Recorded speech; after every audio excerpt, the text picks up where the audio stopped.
صلی اللہ علیہ وسلم الجلاس بن سوید خان اللہ و رسولہ، حضور جلاس بن سوید نے اللہ اور اس کے رسول سے خیانت کی ہے، وہو عمی، اور میرا چچا لگتا ہے۔ اگلے لفظ سنیے، وقد تبرأت الی اللہ ثم الیک منہ، حضور میں پہلے اللہ کے حضور پھر آپ کے حضور اس سے بیزاری کا اعلان کرتا ہوں۔ حضور میرا اس سے کوئی تعلق نہیں ہے، میرا اس سے کوئی واسطہ نہیں ہے۔ میں اللہ سے بھی کہتا ہوں میرے مالک، میرا چچا سے کوئی تعلق نہیں ہے چونکہ وہ تیرے محمد کا دشمن ہے۔ حضور میں آپ سے بھی کہتا ہوں کہ میرا میرے چچا سے کوئی تعلق نہیں ہے چونکہ وہ آپ کا دشمن ہے۔ قالا وماذا قال، حضور نے فرمایا بچے اس نے کیا کہا ہے؟ بچے نے ساری کہانی سنا دی کہ میں نے آپ کی تقریر سنی، آپ کی گفتگو سنی اور جا کے بتائی تو اس نے کہا کہ اگر وہ سچے ہیں تو پھر تو ہم گدھوں سے بدتر ہو گئے۔ حضور نے صحابہ کو بلایا، کہا کہ یہ واقعہ پیش آیا ہے، بتاؤ کیا کریں؟ صحابہ نے عرض کی ھذا طفل صغیر لا تصدقه فهو لا یعی ما یقول والجلاس بن سوید یصلی معنا وهو شیخ کبیر وعاقل، حضور یہ بچہ چھوٹا ہے، کم عقل ہے، کم سمجھ ہے، یہ تو اپنی بات بھی نہیں صحیح طرح سمجھ سکتا، جو کہتا ہے تو وہ بھی نہیں جانتا، اور جلاس بن سوید بڑی عمر کا آدمی ہے، ہمارے ساتھ نمازیں پڑھتا ہے اور عاقل شخص، تو آپ اس بچے کی بات کی پرواہ نہ کیجیے اور اس کی خبر کی تصدیق نہ کیجیے۔ ادھر جلاس بن سوید کو جب پتا چلا تو اس نے بھی قسمیں کھانی شروع کر دی کہ میں نے تو کوئی بات کہی نہیں ہے، ایک چھوٹے سے بچے نے جا کے ویسے ہی بات کر دی۔ تو حضور نے اس بچے کی بات کو نظر انداز کیا صحابہ کے کہنے پہ۔ اب اس بچے نے جب دیکھا کہ میری بات حضور نے قبول نہیں کی ہے تو اس نے جھولی پھیلا لی اور آسمان کی طرف دیکھ کر کے کہا اللہم ان کنت صادقا فصدقنی وان کنت کاذبا فکذبنی، اے اللہ اگر میں جھوٹا ہوں تو مجھے جھوٹا کر دے اور اگر میں سچا ہوں تو میری سچائی کا اعلان کر دے۔ یہ بچے نے جب بات کی تو ابھی اس نے منہ پہ دعا مانگ کے ہاتھ نہیں پھیرے تھے کہ جبریل آ گئے، اور سورہ توبہ کی آیت نازل ہوئی یحلفون باللہ ما قالوا وَلَقَدْ قَالُوا كَلِمَةَ الْكُفْرِ وَكَفَرُوا بَعْدَ إِسْلَامِهِمْ، یہ قسمیں کھاتے ہیں کہ ہم نے یہ بات نہیں کی ہے، محبوب انہوں نے اسلام لانے کے بعد کلمہ کفر بولا ہے، انہوں نے کلمہ کفر بولا ہے، اس نے بات کہی ہے۔ تو اللہ تعالیٰ کے محبوب نے اس بچے کو اپنے پاس بلایا، کہا مرحبا بالذی صدقہ ربہ من فوق سبع سماوات، خوش آمدید وہ بچے جس کی 7 آسمانوں سے اوپر رب نے بھی گواہی دی ہے، جس کی رب نے بھی گواہی دی ہے۔ پھر حضور نے اس بچے کے کان کو پکڑا اور فرمایا وفت اذنک یا غلام وصدقک ربک، بچے تیرے کان نے ٹھیک ہی سنا تھا اور تو وہ ہے جس کی گواہی اور جس کی تصدیق میرے رب نے فرمائی۔ اللہ اکبر۔ حضرت عمر رضی اللہ تعالیٰ عنہ کا دور آیا تو انہوں نے حضرت عمیر بن سعد انصاری رضی اللہ تعالیٰ عنہ کو حمص کا گورنر بنا دیا، اور پھر جب وہ فوت ہوئے تو حضرت عمر روئے، فرماتے کاش کہ میرے پاس عمیر جیسا کوئی دوسرا آدمی ہوتا اور میں مسلمانوں کی محافظت کے لیے اسے مقرر کرتا۔ اللہ اکبر۔ تو حضور علیہ الصلوۃ والسلام کی محبت اور حضور کے ساتھ وفا کا یہ رشتہ اور یہ تعلق اور یہ گہرا ربط اللہ تعالیٰ کی محبت کا بندے کو مستحق کرتا ہے۔ اللہ نے بھری بزم کے اندر اس بچے کو عمیر بن سعد رضی اللہ تعالیٰ عنہ کو جھوٹا نہیں ہونے دیا۔ تو اقبال کہتا ہے کی محمد سے وفا تو نے تو ہم تیرے ہیں، یہ جہاں چیز ہے کیا لوح و قلم تیرے ہیں۔ کسی امیر شخص کا نام ہے کیا بدن کے اوپر پیوند لگے لباس پہننے والے وہ فاقہ مست کیا امراء کی فہرست میں آتے تھے؟ ہمیں تو وہ کہانی بھی اسلام کی غربت کی یاد آتی ہے کہ جب احد کے اندر 70 شہیدوں کے لاشیں پڑے ہوئے ہیں تو حضرت صفیہ حضور کی پھپھی اپنے بھائی حمزہ کے لیے 2 چادریں لے کر کے کفن کی آتی ہے، تو حضور علیہ السلام نے فرمایا کہ جس قبر میں حمزہ کو دفن کیا جائے اسی قبر میں مصعب بن عمیر کو بھی کفن دیا جائے اور دفن کیا جائے، اور کہا میرے چچا کے لیے اس کی جو بہن میری پھپھو جو 2 چادریں لے آئی ہے، کہا ایک چادر ہم مصعب بن عمیر کو دیں گے۔ یہ مصعب بن عمیر کون ہے؟ تاریخ پڑھو، کتنی دل آویز تاریخ ہے۔ مکے میں ایک امیر ترین خاتون ہے جس کے بیٹے کا نام مصعب ہے، اور وہ اپنے بیٹے کو اتنا خوبصورت لباس پہناتی ہے اور اتنے خوبصورت خوشبو اور عطر اس کو لگاتی ہے کہ مصعب بن عمیر جن گلیوں سے گزرتے تھے دیر تک وہ گلیاں مہکتی رہتی تھی۔ لوگ کہتے تھے یہاں سے مصعب گزر کے گیا ہوگا اس لیے یہ گلیاں مہک رہی ہیں۔ اچھا پھر مصعب پہ نظر پڑتی ہے میرے محمد عربی کی، اور مصعب بن عمیر حضور کی زلفوں کا اسیر ہو جاتا ہے۔ ماں کافرہ ہے، جب پتہ چلتا ہے تو اس کا لباس بھی چھین لیتی ہے، سہولتیں اور آسودگیاں بھی واپس لے لیتی ہے۔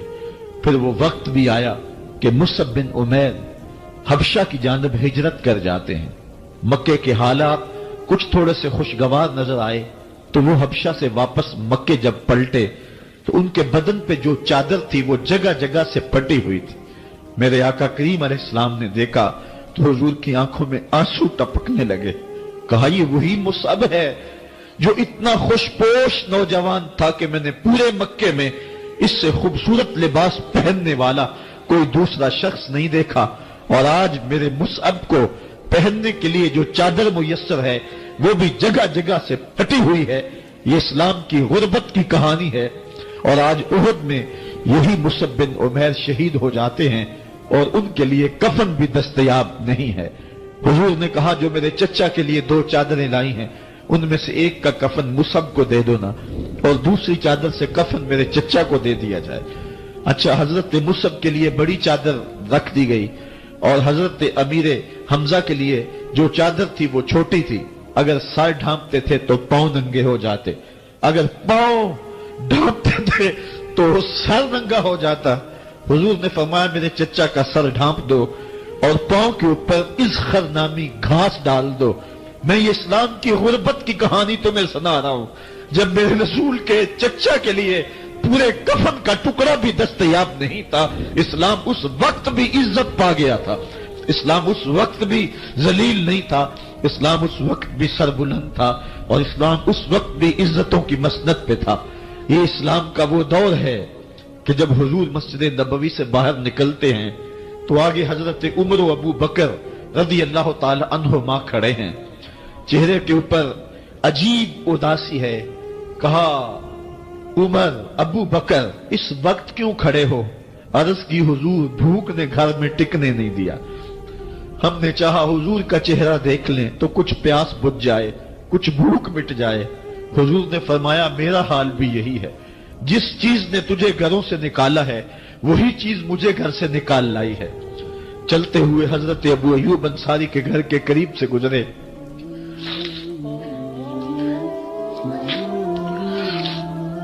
حضور کی خوشبو پا کے وہ باہر آ گئے۔ عرض کی بندہ نواز آج میرے مہمان نہیں بنتے؟ حضور نے کہا تمہاری مرضی۔ گھر لے گئے، چٹائی بچھائی، حضور کو بٹھایا، گھر والوں کو بکری کا بچہ ذبح کر کے دیا، کہا جلدی جلدی کھانا تیار کرو، میرے آقا کو بھوک لگی ہوگی۔ یہ کہہ کے واپس آئے، حضور کے پاس بیٹھے، نظر چہرے پہ پڑی تو گھبرا گئے۔ نکاحت کے آثار اتنے واضح تھے کہ سمجھ آ رہی تھی کتنے دنوں سے حضور نے کچھ نہیں کھایا۔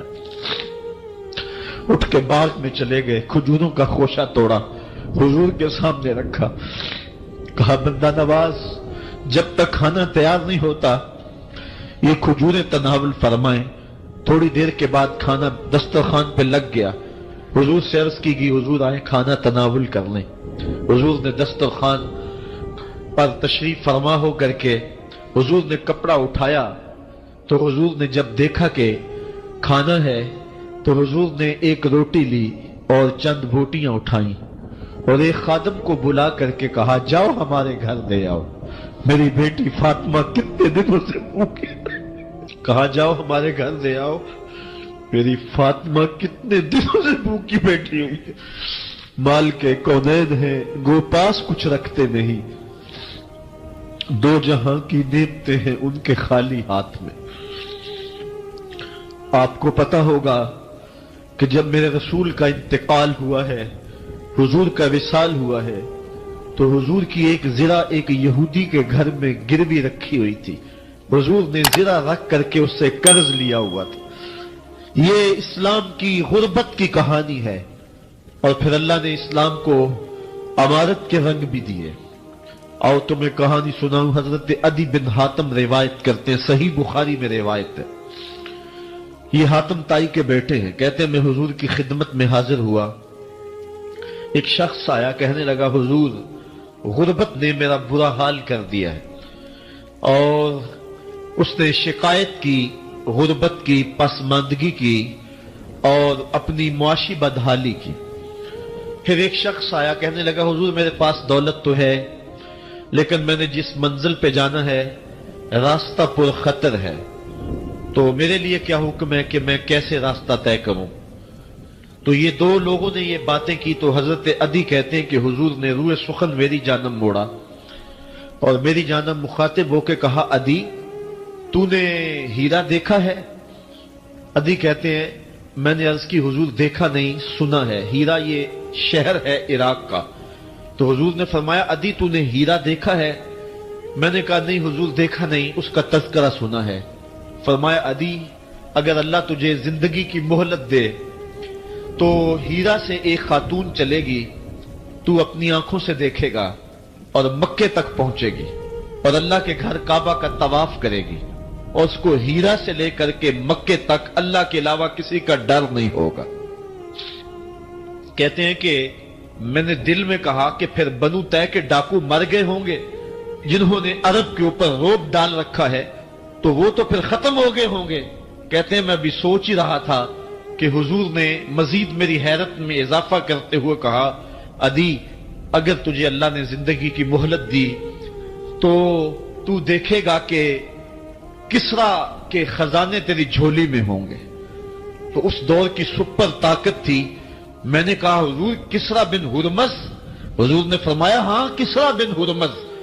کہتے ہیں کہ حضور نے پھر فرمایا عدی اگر تو زندگی پائی تو تو وہ دن بھی دیکھے گا کہ ایک شخص زکوٰۃ کی رقم لے کر کے، زکوٰۃ کی چاندی لے کر کے، زکوٰۃ کا سونا لے کر کے نکلے گا اور اس کو کوئی زکوٰۃ کا مستحق ہی نہیں ملے گا. حضرت عدی بن حاتم کہتے ہیں کہ پھر میں نے وہ منظر اپنی آنکھوں سے دیکھا کہ ہیرا سے خاتون چلی اور مکے تک پہنچی، اور امن ایسا تھا کہ اس کو اللہ کے علاوہ کسی کا ڈر نہیں تھا. پھر وہ لمحے بھی میں نے دیکھے کہ کسرا بن ہرمز کے خزانے مسجد نبوی کے باہر پڑے ہوئے ہیں. تو کہتے ہیں تیسری چیز میں دیکھ نہ سکا، اور میں نے لوگوں کو کہا کہ یہ میں تو نہیں دیکھ سکا، میری شاید زندگی وفا نہ کرے، اور اگر تمہاری زندگی وفا کرے تو تم دیکھنا میرے آقا نے جو فرمایا تو دو باتیں تو پوری ہو گئی ہیں، اور تیسری بات تم دیکھ لو گے. حضرت یحییٰ بن سعید فرماتے ہیں کہ حضرت عمر بن عبدالعزیز کا زمانہ تھا، اور انہوں نے مجھے افریقہ کی جانب زکوٰۃ وصول کرنے کے لیے بھیجا. میں وہاں سے زکوٰۃ وصول کی، اور پھر میں زکوٰۃ لینے والے مستحقین کو ڈھونڈنے لگا. تو کہتے مجھے کوئی مستحق نہ ملا. پھر میں غلام پکڑتا اور اس کے پیسے دے کے اس کو آزاد کرواتا چلا جاتا. حضرت عمر بن عبدالعزیز کا زمانہ ہے کہ گورنر ہے عراق کا. وہ حضرت عمر بن عبدالعزیز کو لکھتا ہے کہ اتنی رقم ہے، اس کا کیا کرنا ہے. تو عمر بن عبدالعزیز کہتے ہیں رقم لے کے یہاں نہ آنا، وہاں عراق کے لوگوں میں بانٹ دو، جو زکوٰۃ کے مستحق ہیں ان کو تقسیم کر دو. تو گورنر لکھتا ہے جو مستحق ہے ان کو دے دی، اب کوئی مستحق نہیں رہا تو میں کیا کروں. تو حضرت عمر بن عبدالعزیز کہتے ہیں جو مقروض ہیں ان کا قرض اتار دو.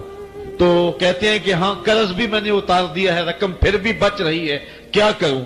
تو حضرت عمر بن عبدالعزیز نے پھر لکھا جو شخص شادی کرنا چاہتے ہیں ان کا حق مہر ادا کر دو. میں نے کہا کہ وہ بھی کر دیا ہے، رقم پھر بھی بچ گئی، اب کیا کروں.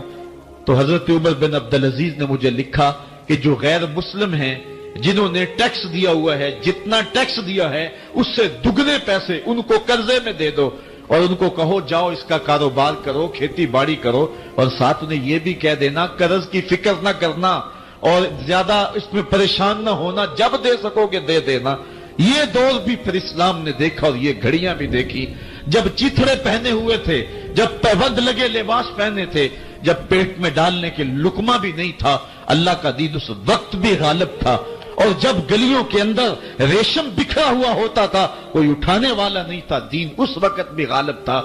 دین کا غالب ہونا یا نہ ہونا، اس کا تعلق جو ہے وہ مال و دولت سے نہیں ہے۔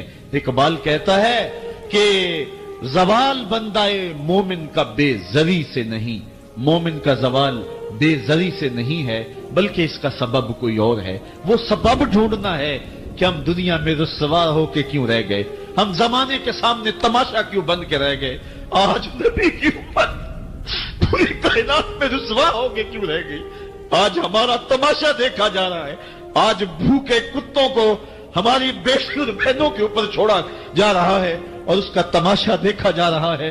کیا ہم نے یہ دن بھی دیکھنے تھے؟ ہم نے سراغ لگانا ہے۔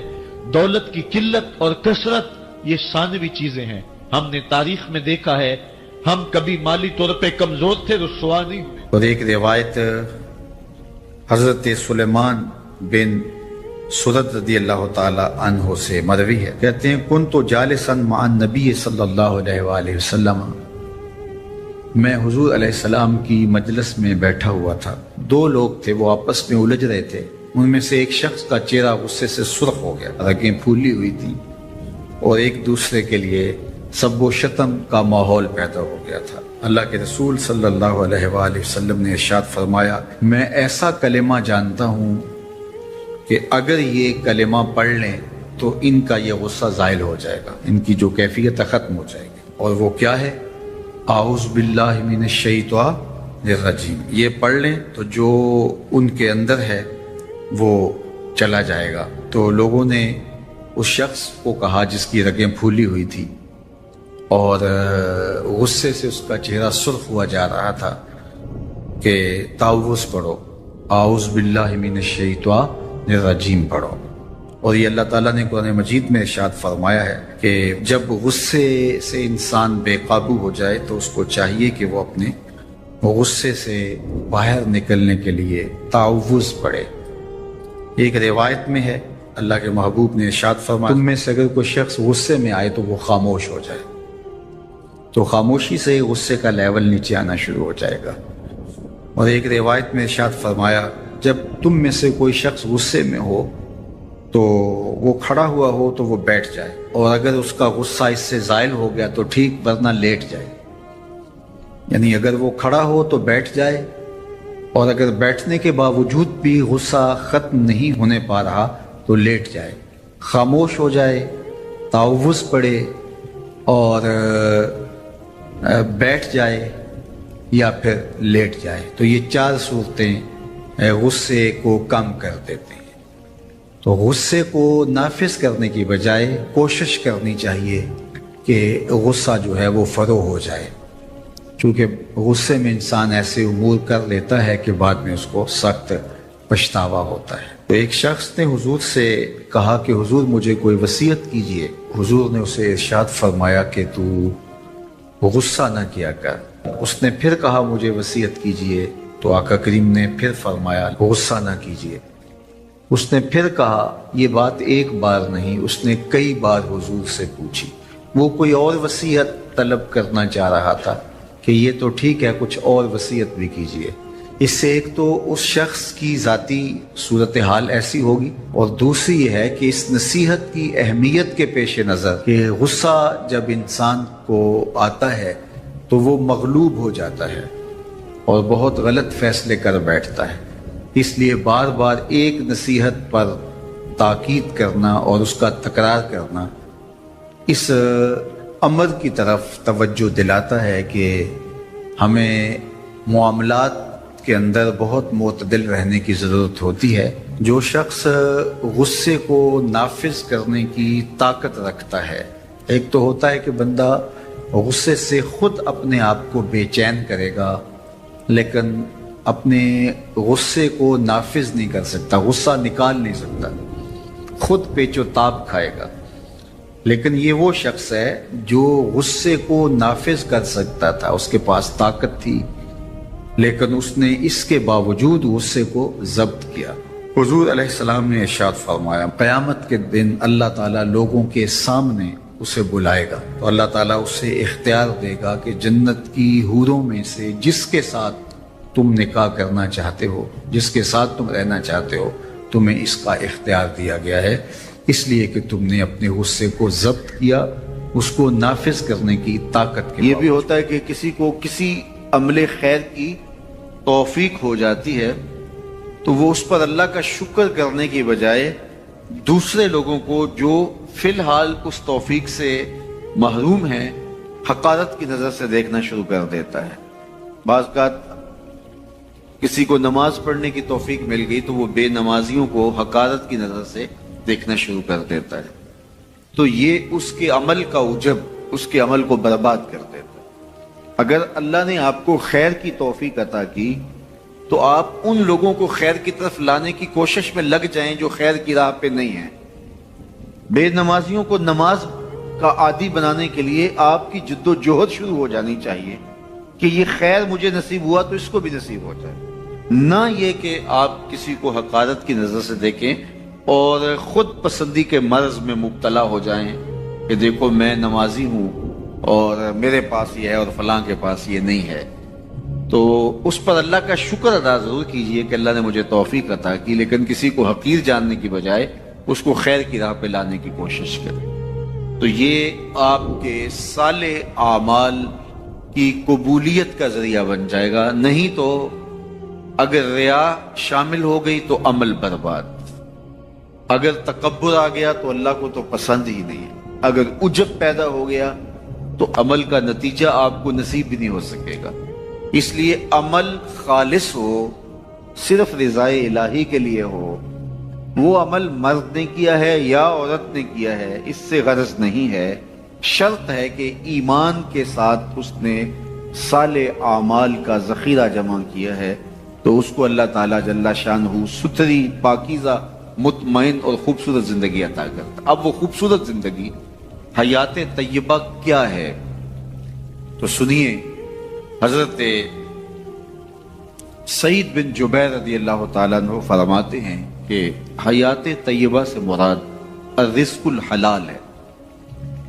اللہ جل شانہ جس کو پاکیزہ اور ستھری زندگی عطا کرتا ہے اس کو رزق حلال عطا کرتا ہے۔ حلال رزق کا نصیب ہو جانا ایک خوبصورت زندگی کا نصیب ہو جانا ہے، کیونکہ حلال میں طمانیت رکھی گئی ہے۔